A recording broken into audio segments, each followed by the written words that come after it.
and the mission was afoot, so to speak. It started in the bucolic outpost of Calistoga at the northern reaches of the Napa Valley. The afternoon was exceptionally cloudless as the townsfolk milled about stoically. One guy tipped his hat and said, "Howdy," as I passed, and a lady sweeping the sidewalk with a reed broom looked up and smiled.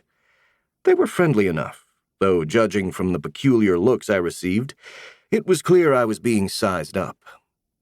We know he's not here to cause trouble, but what exactly is he doing? Alongside me in our VW camper van, aka the mothership, was my family.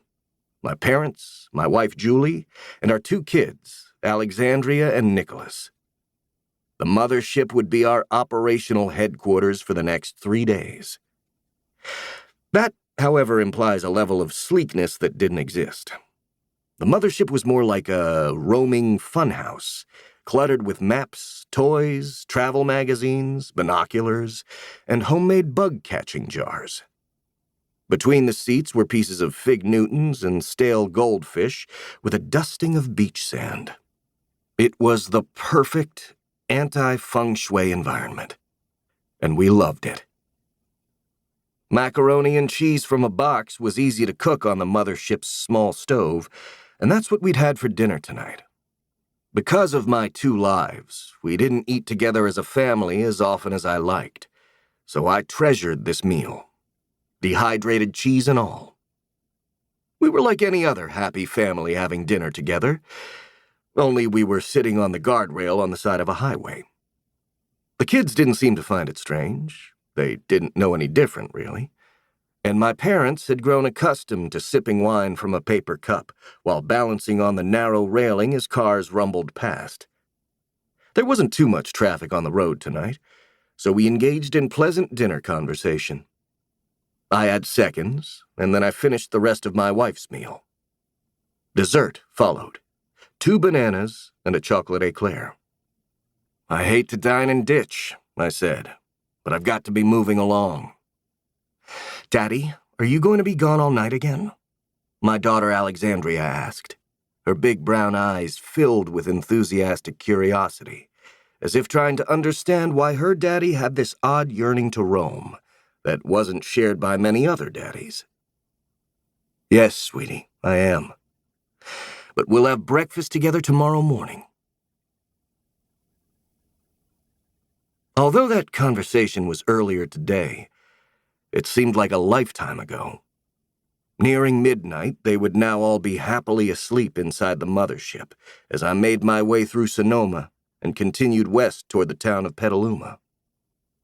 Known for its thrift stores and bowling alleys, Petaluma isn't a bustling metropolis. But to its credit, the town does have a Round Table Pizza, one of the greatest franchises on the planet. You see, other pizza companies are not as flexible as Round Table. Most of them have complicated delivery rules and policies, picky little things like requiring you to provide a street address in order to have a pizza delivered. Imagine that. You actually have to tell them exactly where you are. Round Table, on the other hand, will deliver a pizza to just about anywhere. Over the years, I've pushed the envelope with Round Table, and they've consistently outperformed all other pizza chains. I was so confident in their pizza delivering prowess that I once even had them bring one to my house. Cresting the peak, and seeing that my cell phone now had service, I dialed. The signal was weak. "Round Table," a young voice answered. Loud rock music blared in the background. "I need to order a pizza." "What's that? You need a pizza?" Why else would anybody be calling the Round Table delivery line?